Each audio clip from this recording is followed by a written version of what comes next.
প্রতিদিন রাতের ডিনারে কী বানাবেন সেটা কিন্তু একটা চিন্তার বিষয়। তাই একদম ঘরোয়া উপকরণ দিয়ে আজকের রেসিপিটা ট্রাই করতে পারেন, যেটা বানানো সহজ আর সময়টাও কম লাগে। তাহলে চলুন রেসিপিটা শুরু করা যাক। বাই দ্য ওয়ে, আমি শেফ অতনু, আপনারা দেখছেন অতনু রান্নাঘর। আর আজকে আমাদের রেসিপি আলু সোয়াবিনের তরকারি। সোয়াবিনের রেসিপিটা বানানোর জন্য সবার প্রথমে আমি এখানে ভিজিয়ে নিচ্ছি 250 গ্রাম সোয়াবিন। যদি হাতে সময় কম থাকে তাহলে এটাকে উষ্ণ গরম জলে ভিজিয়ে নেবেন, আর হাতে সময় থাকলে আপনারা এটাকে ঠান্ডা জলেই ভেজাতে পারেন। আমি এখানে উষ্ণ গরম জলে ভিজিয়ে নিচ্ছি। উষ্ণ গরম জলে ভেজালে কি হয়, তাড়াতাড়ি নরমও হয় আর তাড়াতাড়ি ফুলেও যায়। জলটা দেওয়ার পরে একবার এইভাবে এটাকে মিশিয়ে দিন, এতে পুরোটাই ভালো করে জলের মধ্যে ডুবে যায়। আপনারা চাইলে এটাকে হালকা সেদ্ধও করে নিতে পারেন, বাট আমি এভাবে ভিজিয়ে রেখে দিচ্ছি মিনিমাম 15 থেকে 20 মিনিটের জন্য। আচ্ছা, এবার রেসিপিটা শুরু করার আগে আমি এখানে একটা ভাজা মশলা বানিয়ে নিচ্ছি, যার জন্য লাগবে 2 চা চামচ গোটা ধনে, 1 চা চামচ গোটা জিরে, 5টা থেকে 6টা শুকনো লঙ্কা, কয়েকটা ছোটো এলাচ, 2টো দারচিনি, 5টা থেকে 6টা লবঙ্গ আর হাফ চা চামচ গোটা গোলমরিচ। এবার এই সব কিছুকে ভালো করে একটু ড্রাই রোস্ট করে নিয়ে পাউডার করে নিন। এটা ছাড়া আপনাদের আর কোনো মশলাই দিতে হবে না, তাই রেসিপির শুরুতে আমি এটাকে বানিয়ে নিচ্ছি। আর বানানোর জন্য আমি এখানে নিয়ে নিচ্ছি একটা ফ্রাইং প্যান। আর ফ্রাইং প্যানটা গরম হয়ে গেলেই মশলাগুলোকে আমি ফ্রাইং প্যানের মধ্যে দিয়ে দিচ্ছি। এবার ফ্লেমটা মিডিয়াম টু হাই রেখে এটাকে ভালো করে রোস্ট করে নিন। খুব বেশি নয়, 1 থেকে 1.5 মিনিট সময় লাগবে এটাকে ভালো করে রোস্ট করে নিতে। রোস্ট করতে করতে যখনই দেখবেন খুব সুন্দর একটা গন্ধ বেরোচ্ছে, তখন এর গ্যাসটা বন্ধ করে নিন আর তারপর একটা পাত্রের মধ্যে রেখে দিন। এই গরম থাকা অবস্থায় কিন্তু এটাকে পাউডার করবেন না, একবার ঠান্ডা হয়ে গেলে তারপরে পাউডার করে নিন। এবার তরকারিটা বানানোর জন্য আমি এখানে নিয়ে নিচ্ছি একটা কড়াই, তারপর গ্যাসটাকে অন করে নিচ্ছি। আপনারা এটাকে সাদা তেলও করতে পারেন, বাট আমি এটাকে সর্ষের তেলই করে নিচ্ছি। তেলটা একটু বেশি নিচ্ছি কারণ আলুগুলোকে এখানে আমি ভেজে নেবো। আর তেলটা যতক্ষণ গরম হচ্ছে আমি আপনাদের আলুটা কীভাবে কেটেছি সেটাও দেখিয়ে দিচ্ছি। দেখুন, এরকম ছোটো ছোটো করে কেটে নিলেই হবে। এবার এপাশে দেখুন তেলটা এতক্ষণে ভালো করে গরম হয়ে গেছে, তাই আমি এখানে আলুগুলোকে দিয়ে দিচ্ছি। এই আলুটা ভাজার সময় আপনাদের নুন ছাড়া এখানে আর কিছুই দিতে লাগবে না, জাস্ট নুনটা দেওয়ার পরে ভালো করে মিশিয়ে নিয়ে এটাকে ভাজতে থাকুন। এই সময় আপনাদের আলুটাকে 60 to 70% কুক করে রাখতে হবে, আর যতক্ষণ না ভালো করে লাল লাল হয়ে আসছে ততক্ষণ ভেজে নিতে হবে। দেখুন আস্তে আস্তে কিন্তু এর মধ্যে রঙটা চলে এসছে। এবার এটাকে আমি তুলে নিয়ে একটা পাত্রের মধ্যে রেখে দেবো।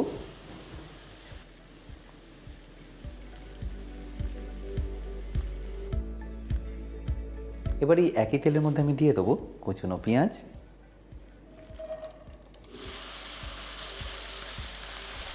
তারপর গ্যাসের ফ্লেমটাকে হাই করে এটাকে ভালো করে ভেজে নিন। মোটামুটি ধরে নিন 4 থেকে 5 মিনিট সময় লাগবে এটাকে ভালো করে ভেজে নিতে, আর ততক্ষণই আপনারা গ্যাসের ফ্লেমটা একদম হাই রাখবেন। এবার 4 থেকে 5 মিনিটের মধ্যে দেখুন পেঁয়াজটা একদম ব্রাউন হয়ে গেছে। ঠিক এই স্টেজে আমি এখানে দিয়ে দেবো আদা রসুন বাটা। আদা রসুন বাটা আমি বড় চামচের 2 চামচ দিয়ে দিলাম, আর তারই সাথে ঝালের জন্য দিয়ে দিচ্ছি কাঁচা লঙ্কা বাটা। ঝালটা আপনারা আপনাদের পছন্দ মতো দিয়ে দেবেন। আমি এখানে 2 চা চামচ দিয়ে এটাকে ভালো করে মিশিয়ে নিচ্ছি। আর আদা রসুন বাটাটা দেওয়ার পরে আপনাদের গ্যাসের ফ্লেমটা মিডিয়াম করে এটাকে ভালো করে ভেজে নিতে হবে যতক্ষণ এর কাঁচা গন্ধটা চলে যাচ্ছে। আর এর কাঁচা গন্ধটা চলে গেলেই আমি এখানে দিয়ে দেবো রঙের জন্য হলুদ গুঁড়ো আর কাশ্মীরি লঙ্কার গুঁড়ো। হলুদ গুঁড়ো দিয়ে দিচ্ছি 1 চা চামচ, তারই সাথে কাশ্মীরি লঙ্কার গুঁড়ো দিয়ে দিচ্ছি 2 চা চামচ। তারপর এটাকে একবার ভালো করে মিশিয়ে নিন, আর মেশানো হয়ে গেলে দিয়ে দিন টমেটো কুচি।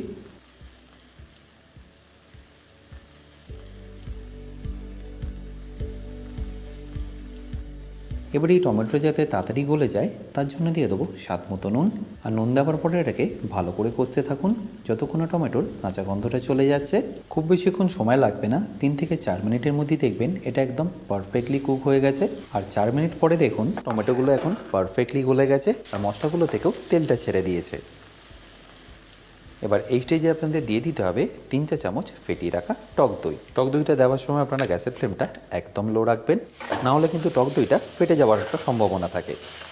এবার এটাকেও আপনাদের মিশিয়ে নিতে হবে যতক্ষণ এর থেকে তেলটা ছেড়ে দিচ্ছে। খুব বেশিক্ষণ সময় লাগবে না, 1 থেকে 1.5 মিনিটের মধ্যেই দেখবেন এর থেকে তেলটা ছেড়ে দিয়েছে। দেখুন কত সুন্দরভাবে তেলটা ছেড়ে দিয়েছে। ব্যাস এই সময় আপনাদের দিয়ে দিতে হবে ভিজিয়ে রাখা সোয়াবিনটা। আর অবশ্যই ভিজিয়ে রাখা সোয়াবিনটা জলটা এইভাবে ভালো করে ঝরিয়ে নিয়ে তারপরে দিয়ে দেবেন।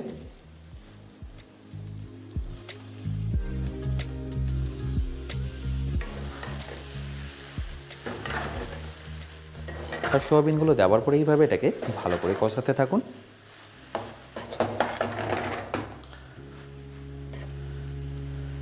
আর ভালো করে মেশানো হয়ে গেলেই এটাকে ঢাকা দিয়ে এইভাবে কুক করে নিন আরও 5 মিনিটের জন্য।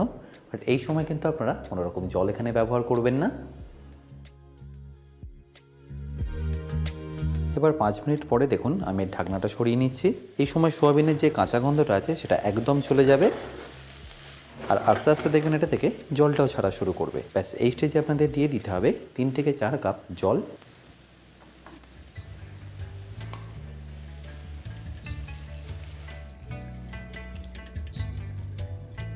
আর জল দেওয়ার পরে একবার ভালো করে মিশিয়ে নিয়ে এটাকে ফুটতে দিন। আপনারা চাইলে এটাকে ঢাকা না দিয়েও ফুটিয়ে নিতে পারেন, বাট আমি এটাকে ঢাকা দিয়ে ফুটিয়ে নিচ্ছি।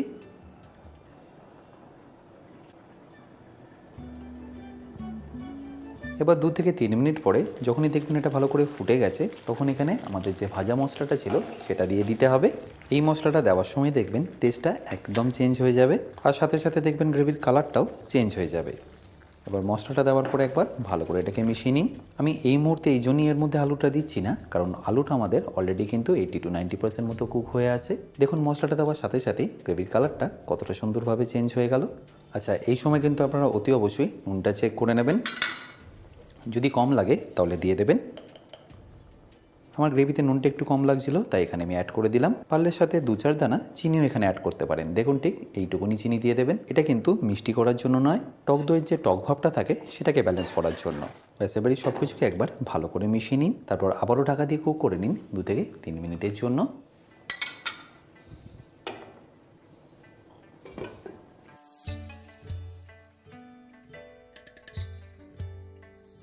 এবার 2 থেকে 3 মিনিটের মধ্যেই দেখুন আস্তে আস্তে এইভাবে তেলটা ছাড়া শুরু করেছে। ব্যাস এই স্টেজে আমাদের দিয়ে দিতে হবে ভেজে রাখা আলুগুলো।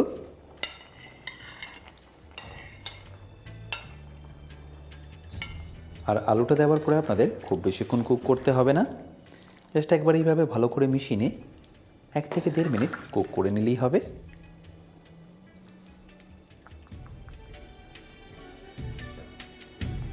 দেখুন এবার 1 থেকে 1.5 মিনিটের মধ্যেই কত সুন্দরভাবে তেলটা ছেড়ে দিয়েছে, আর সোয়াবিনের তরকারিটা এখন ভালোভাবে রেডি হয়ে গেছে। ব্যাস ফাইনালি এটাকে আমি ফিনিশ করব অল্প একটু ধনেপাতা আর কাঁচা লঙ্কা দিয়ে।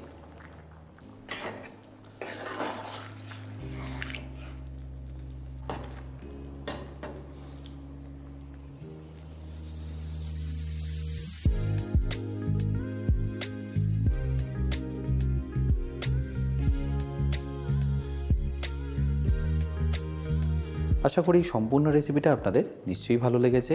আর ভালো লাগলে প্রতিবার মতো আমাকে কিন্তু কমেন্টে জানাতে ভুলবেন না। আর এটা আপনারা পরিবেশন করতে পারেন রুটি, পরোটা বা ভাতের সাথেও।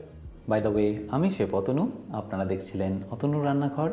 দেখা হচ্ছে আপনাদের সাথে একটা নতুন রেসিপি নিয়ে নেক্সট এপিসোডে। ভালো থাকবেন, সুস্থ থাকবেন।